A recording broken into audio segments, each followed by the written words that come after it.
Écoutez, bonjour, vous me voyez pas, mais vous me connaissez pour la plupart. Bonjour à tous, bonjour à toutes. Donc, ravi de vous voir aussi nombreux. Aujourd'hui, client historique, hein, puisqu'on voit parmi nos participants des clients historiques, de nouveaux clients, mais aussi des prospects, voilà, qui vont sans doute bientôt nous rejoindre. Donc nous avons prévu une question-réponse à la fin, mais plutôt des questions par écrit. Donc vous pourrez inscrire vos questions sur le chat qui est à votre disposition, et nous ferons une sélection d'une ou deux questions en fin de meeting en fonction du temps imparti. Voilà, donc le thème de ce meeting donc est de vous présenter la nouvelle version donc GXP Manager, la version 8, 8X. Voilà, je vous propose un tour de table rapide, une présentation des participants. On a en guest star Jérôme Tomaselli qui s'est joint à nous, voilà, qui fait un petit signe, président de GXP Manager. Donc quelques mots sur GXP Manager. Ensuite, nous passerons la parole à Cédric pour la partie présentation une conclusion et réponse à quelques questions. Voilà, donc l'équipe commerciale est au grand complet, plus Cédric. Donc je suis en charge de la direction commerciale, Farida donc sur la partie plutôt internationale, ainsi que Loïc et Benjamin qui est un de nos dernières recrues qui va nous accompagner sur la gestion des grands comptes. Voilà, et Cédric, que la plupart de nos prospects et clients connaissent bien, qui est l'un de nos consultants experts fonctionnels. Quelques mots sur GXP Manager, création en 2023 pour les clients historiques, vous nous avez accompagnés sur ces différentes années. Notre mission, comme vous le savez, c'est vraiment de sécuriser, tracer et d'accompagner tous nos clients dans la gestion des données critiques en s'appuyant sur une plateforme en architecture SaaS souveraine et avec une stratégie qui est aujourd'hui, qui est le dernier paragraphe, une stratégie dite no code, donc à partir d'une plateforme de digitalisation no code. Donc on a beaucoup travaillé sur sur ce moteur en quelque sorte, et aujourd'hui on a une solution qui est la plus puissante du marché au niveau no code. Et donc, il y a eu un travail ces derniers mois autour de l'interface, et ça va être un des sujets de présentation côté Cédric. Sur la droite, vous voyez quelques chiffres, à peu près une cinquantaine de passionnés chez GXP Manager. Aujourd'hui, des applications, une offre avec 25 applications standards et des projets, nombreux projets, à peu près 1500 projets. Voilà. Donc aujourd'hui, la plateforme GXP Manager s'appuie véritablement sur cette dimension no code qui permet de produire extrêmement rapidement des applications conformes, euh, rapides à mettre en œuvre, rapides également à créer avec vous. Elles sont accessibles facilement et c'est une approche plutôt économique. Donc, je pense que tous nos clients utilisateurs de GXP sont satisfaits sur cet aspect plutôt économique. Voilà. Nos forces, donc, c'est naturellement de créer des fonctionnalités qui sont préqualifiées, donc dans le monde qui est plutôt le nôtre au départ. Donc, on avait nécessité de produire des applications très rapidement, mais des applications dites conformes. Donc, ça, c'est vraiment l'un des points forts de GXP Manager, même au niveau mondial. Il y a peu de solutions ou pas de solutions qui ont la même stratégie. Donc réduction des coûts,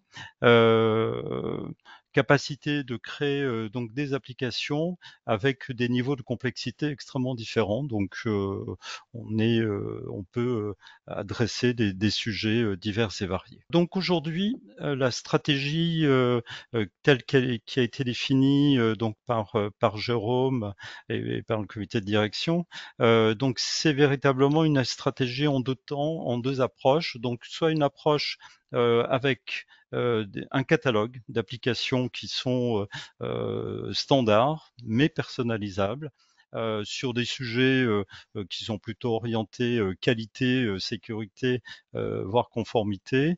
Avec ici, vous avez une liste de quelques applications dans le catalogue qui peuvent être un QMS, des systèmes d'analyse de risque, des audits également, audit fournisseur, audit interne, audit client, et la partie inventaire. Et vous voyez des points de suspension parce qu'on parle d'à peu près une 25, on va dire, applications prêtes à l'emploi, quasi immédiatement opérationnelles, mais personnalisables, et je le rappelle à chaque fois. Autre stratégie qui a été mise en place, donc c'est la proposition maintenant d'une solution, d'une offre studio qui permet, GXP Manager Studio, qui va vous permettre de créer des applications simplement en s'appuyant sur la plateforme low-code de GXP Manager. Donc, vous pourriez ainsi digitaliser vos formulaires, vos Word, vos Excel, modulo une formation tout de même de type premium préalable. Donc vous pourrez créer donc vous-même vos propres applications ou nous confier la réalisation de ces différentes applications. Voilà, pour ce contexte-là, est-ce que Jérôme, tu veux apporter un petit commentaire si tu... Eh bien, bonjour et merci de nous rejoindre. Moi, je suis très content de ce webinaire qui va présenter la nouvelle interface de GXP Manager, donc, sur laquelle on a beaucoup travaillé ces derniers mois, euh, avec un objectif. Alors, c'est une première pierre à un édifice qu'on est en train de construire pour aller vers un GXP Manager qui va intégrer pour l'année prochaine l'intelligence artificielle. Donc on est aujourd'hui sur une logique qui est de dire, bah, en fait, pour euh, créer les applications, bah, c'est très facile avec la plateforme GXP Manager. Et aussi, on va intégrer toute la partie intelligence artificielle qui va permettre d'exploiter les données de GXP Manager. Donc ça, c'est un grand projet. Donc ce qu'on va vous montrer aujourd'hui, c'est une première pierre à cet édifice, qui est la V8, qui a été une refonte totale de l'interface de GXP Manager, qui à terme va reprendre toutes les fonctions qui sont dans le full pour ceux qui connaissent. Avec des objectifs à la fois d'expérience utilisateur sur lequel on travaille beaucoup, qui est vraiment l'objectif numéro un, c'est d'avoir une expérience utilisateur qui soit la plus fluide et la plus agréable possible. Et puis dans l'expérience utilisateur, il y a aussi la problématique des performances. Donc on travaille beaucoup aussi sur cet aspect performance, rapidité d'accès, rapidité de l'interface. Donc cette V8 est un jalon sur un long chemin sur lequel nous travaillons d'arrache-pied avec les équipes techniques d'un côté et puis les équipes de consultants et les commerciaux qui remontent tous les besoins de nos clients. Voilà. Je vais laisser parce que le timing est court et je suis capable de vous prendre la demi-heure complète pour vous parler de GXP. Merci Voilà. Jérôme. Donc bonjour à tous, je vais vous montrer cette nouvelle interface Web 8 sur laquelle on travaille depuis pas mal de temps comme le disait Jérôme. Première page, vous allez retrouver comme d'habitude vos identifiants, login, password, nos trois langues, français, anglais, allemand, et bien sûr on pourra par la suite intégrer de nouvelles langues. On va retrouver une petite page de news et pour ceux qui ont sur leur page leur logo ou autre, on va pouvoir le retrouver ici. Donc toujours la même chose pour ceux qui ne sont pas connectés en SSO, on retrouve la page d'authentification avec login et password. Une fois logué, je vais devoir choisir mes applications. Ici, ce choix, on va pouvoir le garder en mémoire maintenant pour ne plus avoir à choisir quand on a plusieurs applications comme moi pour ouvrir toujours la même par défaut. Et j'accède à mon application. Donc, première chose que vous allez voir, c'est que le design a un petit peu changé quand même. Il est plus moderne, plus actuel. Mais on va retrouver les choses qu'on retrouvait dans GXP, la version 7, que certains utilisent déjà. Sur cette première page, on va retrouver les informations classiques, notre menu, la base dans laquelle je suis, pour revenir sur cette page, mes informations de connexion et quelques nouveautés. La première qu'on va pouvoir voir, c'est qu'on a un bouton favoris qui va nous permettre de créer des favoris et après d'ouvrir directement des formulaires ou des tables depuis la page d'accueil. C'est ici, si j'ai l'habitude de faire régulièrement des créations de CAPA, ben, je vais créer dessus et je vais cliquer dessus et je vais directement arriver sur ma page de création d'une nouvelle CAPA. On regardera ça après. Sur cette page, grosse nouveauté, on a toujours nos workflows assignés et nos workflows en attente, mais maintenant on va pouvoir retrouver la possibilité de filtrer sur ces workflows. Par exemple, si je veux aujourd'hui m'occuper que de mes non-conformités, je sélectionne mes non-conformités et j'ai que mes non-conformités. Donc je vais retrouver des fonctionnalités qu'on avait avant sur la grille dans les autres tables, mais qu'on ne retrouvait pas au niveau de nos workflows. Et ça, c'est une demande qu'on avait souvent et que vous aviez aussi régulièrement, de pouvoir filtrer sur tous ces workflows. Pareil, je vais pouvoir les regrouper directement ici pour avoir les approbations, les CAPA, les déviations, les non-conformités, vraiment retrouver tout mon tableau de bord et quelque part tout ce que je vais avoir à faire directement ici et de pouvoir organiser, pourquoi pas, ma session de travail en fonction de ce que je veux faire aujourd'hui ou lors de cette session. Si je veux traiter que les réclamations, je vais pouvoir les visualiser directement depuis ici. De la même façon, on retrouve nos workflows en attente avec le même principe. Je peux toujours trier sur mes non-conformités pour voir où sont mes non-conformités, à quelle étape elles en sont et qui sont les signataires qui bloquent qui bloquent ou qui doivent interagir sur ces workflows. Au niveau de la navigation, on va toujours retrouver notre menu qu'on peut masquer et démasquer suivant ce qu'on veut faire. Et on va retrouver notre menu sous cette forme. Donc, pas de changement de doctrine majeur de GXP à ce niveau. On va retrouver notre menu, nos différentes tables, ici ma famille avec les tables qui l'accompagnent. On va avoir un menu un petit peu plus clair avec, si on a des menus longs, la possibilité d'avoir notre fenêtre qui va nous permettre d'ouvrir nos tables. Si j'ouvre une table, non-conformité par exemple, on retrouve toujours la même grille qu'on avait avant dans GXP Manager, avec les mêmes fonctionnalités de tri, de filtre, etc. On va vraiment retrouver toutes ces informations avec mes tris par ordre croissant, mes filtres textuels, pour pouvoir avoir mes filtres logiques plus petits que, plus grands que, etc. On va vraiment retrouver tout ça. On retrouve également la possibilité qu'on avait avant de pouvoir regrouper des champs, par exemple ici sur mes statuts de workflow. On va pouvoir les grouper par client interne, etc., pour avoir notre cascade de regroupement comme on retrouvait avant.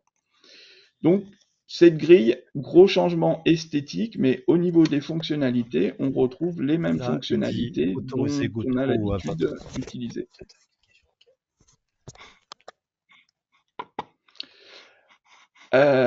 Au niveau de ces grilles, toujours, on retrouve nos boutons classiques, le plus, l'éditer, le copier, le supprimer pour les personnes qui ont le droit, lancer un workflow, etc. On va pouvoir toujours publier, exporter vers Excel, générer nos matrices, envoyer visualiser les graphiques qu'on a pu faire dans le full et voir ceci directement dans le web.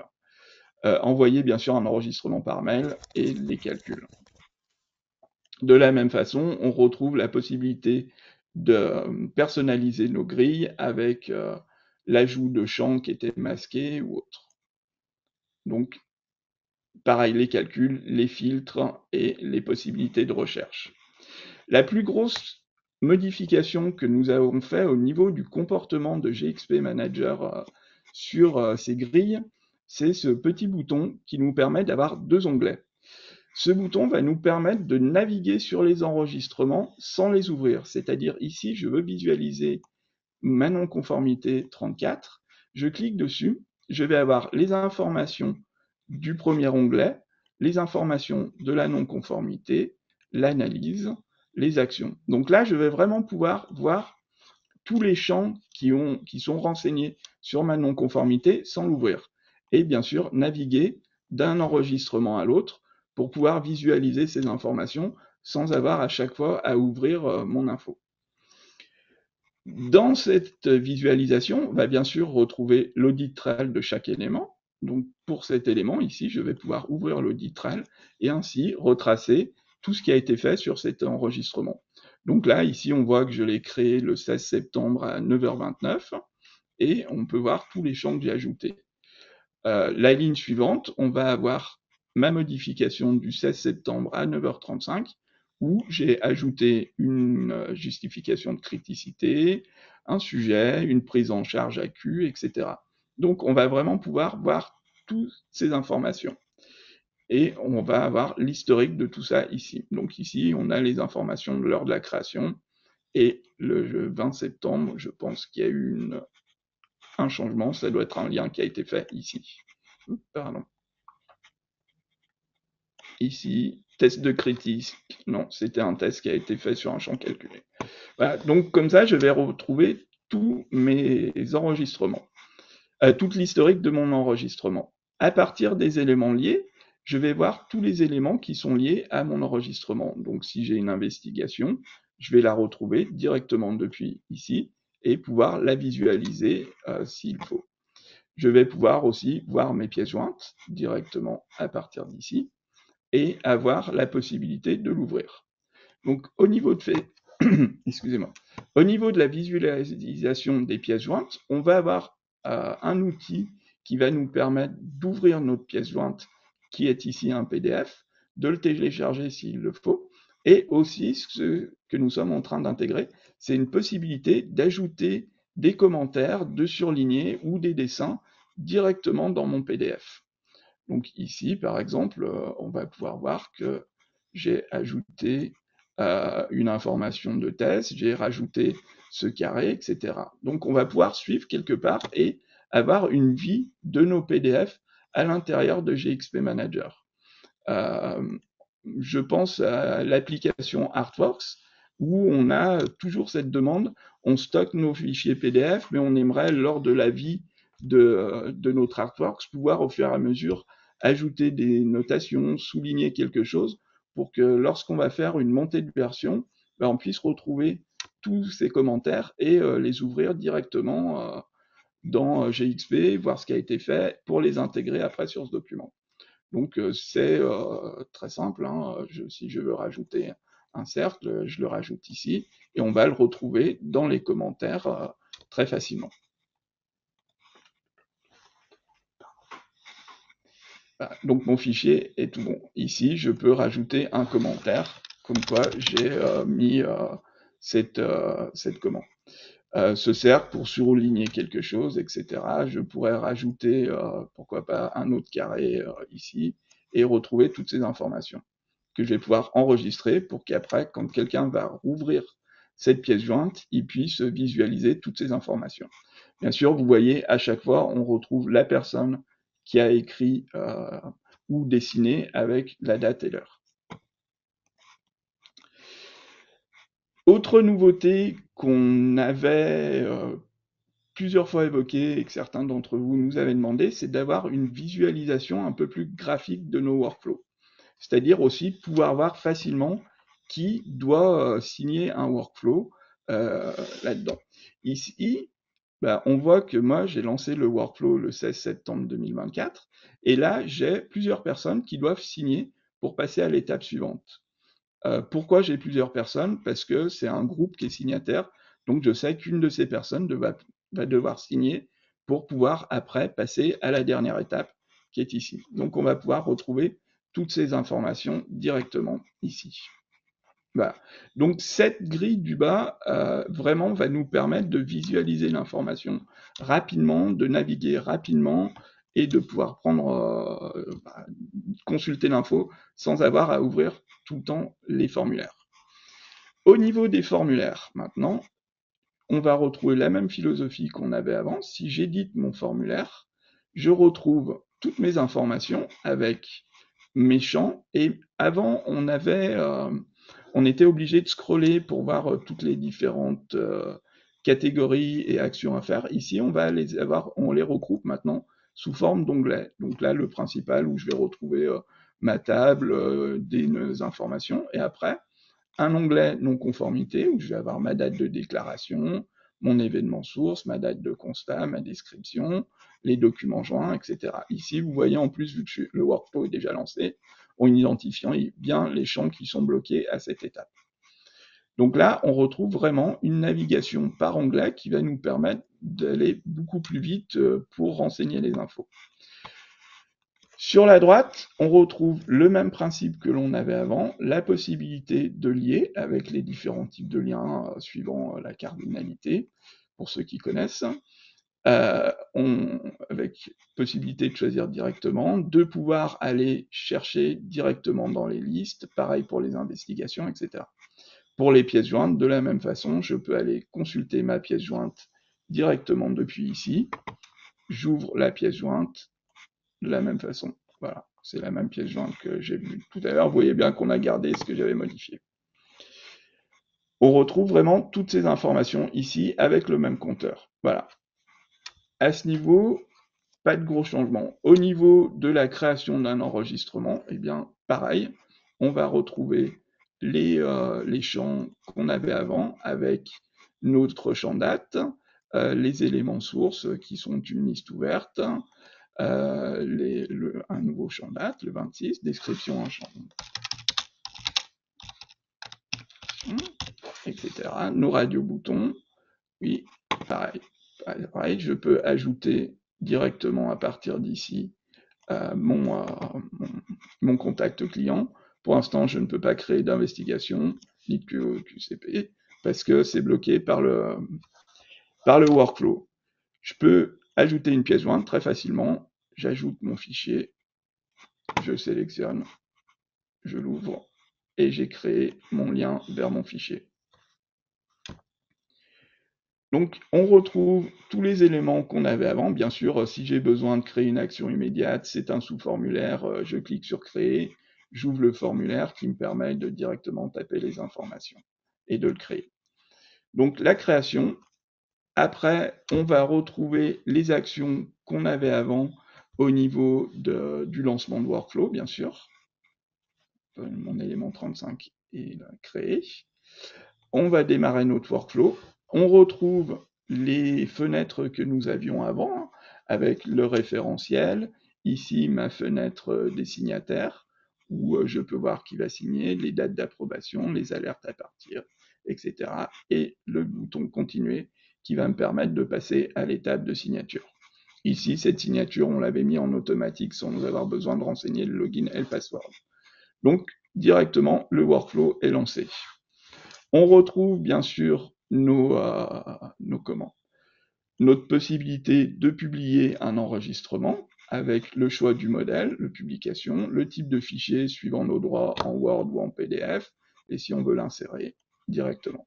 Donc là-dessus, des changements graphiques, d'ergonomie, on a essayé de faire quelque chose d'un peu plus en adéquation avec les standards esthétiques actuels sur le web. Voilà.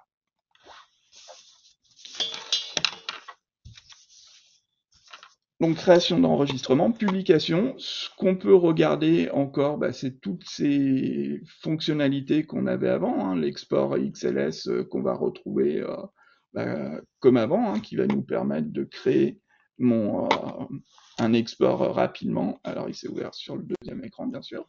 Donc ici, j'ai ma non-conformité, j'avais sélectionné qu'une seule. Je vais pouvoir, bien sûr, envoyer cet enregistrement par mail, soit à quelqu'un qui est déjà déclaré, soit en tapant l'adresse mail, etc. On retrouve, bien sûr, toutes les fonctionnalités qu'on avait et les fonctionnalités de graphisme que nous sommes en train d'implémenter, avec ici la possibilité de mettre plusieurs graphiques et de les visualiser. Voilà. Donc, pas de changement majeur dans ces fonctionnalités qu'on retrouve toujours. Voilà. Au niveau de la navigation, on va retrouver pareil, toujours les menus qui vont me permettre de passer d'un menu à l'autre et de bien sûr revenir à la page d'accueil et à partir d'ici, soit de traiter mes workflows, soit j'ai mon favori, je veux créer une capa directement quand j'arrive, je clique sur mon créa capa et qui m'ouvre directement mon formulaire de création de capa.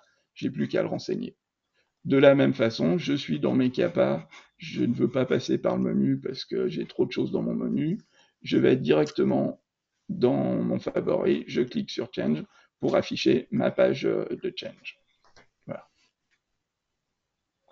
Donc on retrouve toutes ces fonctionnalités avec l'ergonomie actuelle. J'ai fait le tour de présentation de ce que j'avais à vous présenter sur cette nouvelle version. Donc vous voyez, on a fait des modifications dans l'évolution au sein de GXP avec ce bouton qui va nous permettre de deux onglets de vraiment visualiser l'info très rapidement, ce qui nous manquait et ce on voulait pouvoir voir l'info plus rapidement et peut-être après pouvoir le modifier par-dessous, comme c'est un vœu cher de Jérôme, de pouvoir modifier directement depuis ces grilles dessous pour gagner du temps. Si tu vas dans les éléments liés, il y a des choses qui sont très intéressantes. Ici, là. C'est que aujourd'hui, on peut non seulement visualiser très rapidement le record du dessous, mais on peut aussi le supprimer, ce qui est une possibilité qu'on ne savait pas faire. Je vais retourner dans mes 0.34. Hop. Voilà. Donc là, si on sélectionne, on peut le supprimer directement d'en bas, on peut le modifier, et c'est très rapide puisque le formulaire s'affiche tout de suite. Donc ça, c'est des gros gains de performance par rapport même au full. Hein. Il y a la possibilité donc de le supprimer. Il y a aussi la possibilité maintenant de modifier les docx et les Word directement depuis. Mais je ne l'ai pas encore sur cette version, hein, c'est pour ça. C'est en plein test. Voilà, on aura de la même façon qu'ici, on a visualisé et pu voir mon PDF. Pour tout ce qui est docx, on va pouvoir, pareil, les visualiser directement dans l'appli et les modifier directement dans l'application. Voilà. Donc c'est vrai que la présentation est rapide, mais il y a beaucoup de petites fonctionnalités un petit peu partout qui améliorent l'usage quotidien. Et aussi sur les workflows, il y avait pas mal de demandes qui avaient été faites sur la possibilité de visualiser le prochain signataire, etc. Enfin, on a tenu compte de pas mal de petites remarques qui ont été faites par les clients sur la vie quotidienne, on va dire, de l'utilisation de la plateforme. Voilà, ici, comme en bas, on va retrouver vraiment toute la visualisation de notre workflow et dans le formulaire, on va retrouver les personnes qui sont signataires à une étape précise. Donc, on va vraiment pouvoir suivre plus cette information sur laquelle on avait pas mal de demandes. Est-ce que vous avez des questions sur Oui, cette alors nouvelle? si je reprends la main, effectivement, donc à votre disposition une possibilité de chat. Donc on va vous laisser quelques instants pour poser vos questions. On va faire une petite sélection. Euh, donc quelques instants pour traiter ces questions. Il y a aussi Donc Donc là, on a une première question concernant le coût de passage à cette nouvelle version pour des clients actuels. Alors donc, il faut savoir que la philosophie de GXP Manager, c'est all inclusive. Donc aujourd'hui, vous n'aurez pas à payer d'upgrade particulier ou de coût d'upgrade pour ce passage à cette nouvelle version Web 8. Donc c'est un point important pour vous clients, puisqu'il n'y a pas d'impact, vous bénéficiez effectivement de cette évolution dans le prix de vos abonnements. Ce qui est important à signaler, c'est qu'effectivement, comme l'a dit Jérôme, donc on a beaucoup travaillé donc avec nos clients actuels. On avait travaillé ces 10 dernières années sur la puissance du moteur, et aujourd'hui, il nous manquait véritablement une interface, une carrosserie, on va dire, par rapport à l'image d'un véhicule.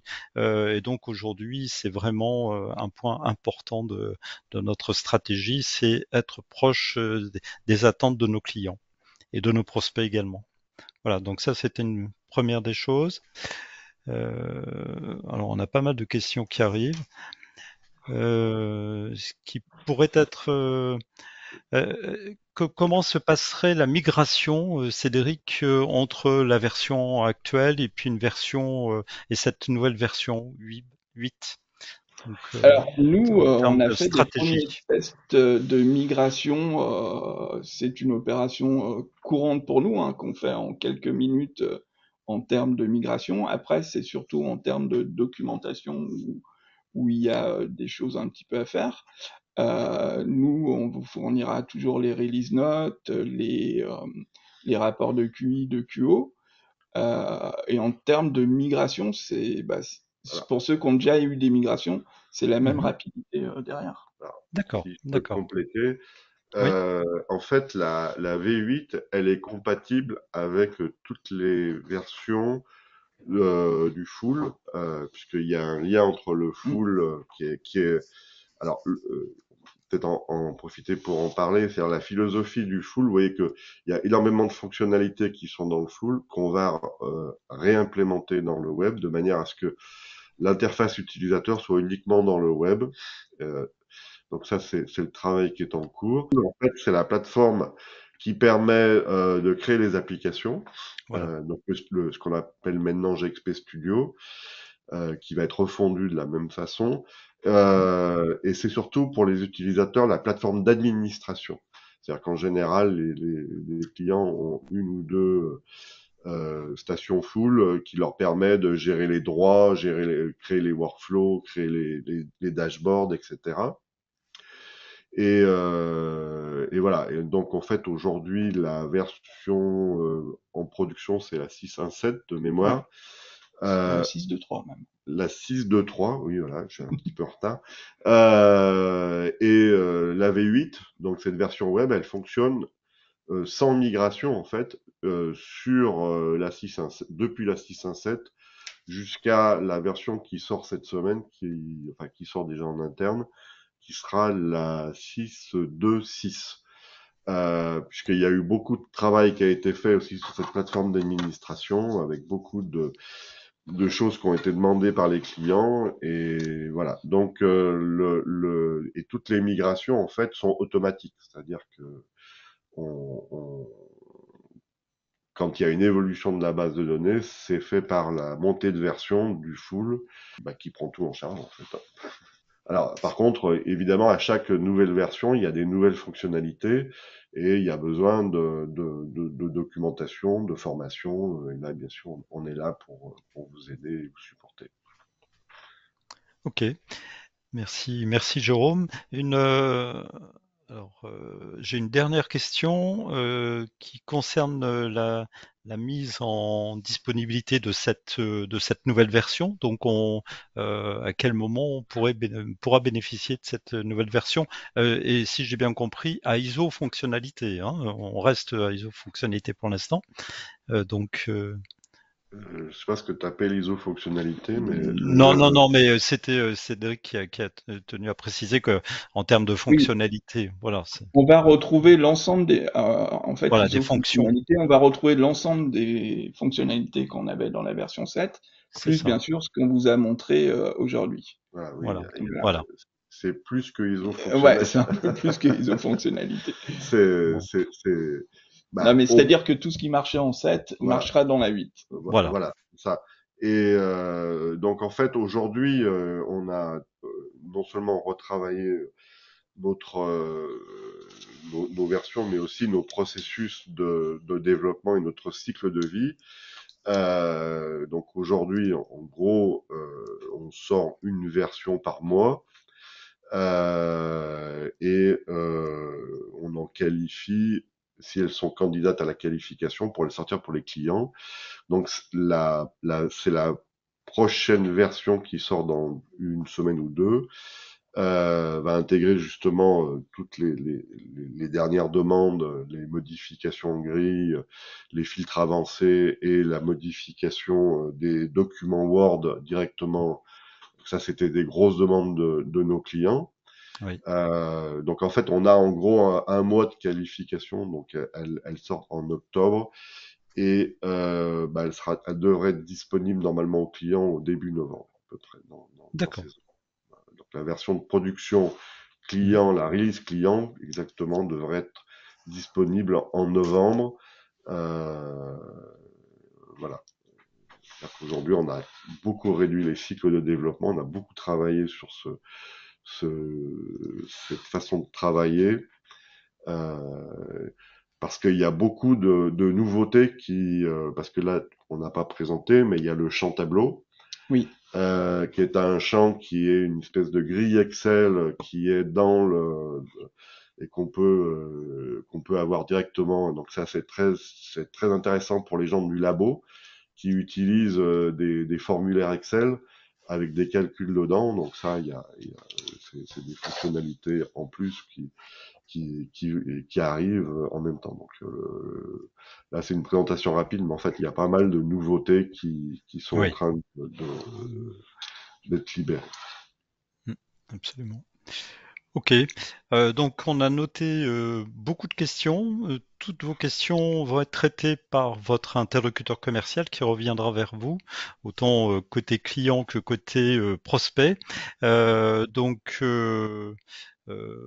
Voilà, donc il est temps pour nous d'arrêter cette session. J'espère qu'elle vous a permis vraiment de bien comprendre le chemin que nous sommes en train de parcourir et véritablement la solution est cette nouvelle version est un point d'inflexion dans notre roadmap et voilà, le devenir est tout à fait intéressant.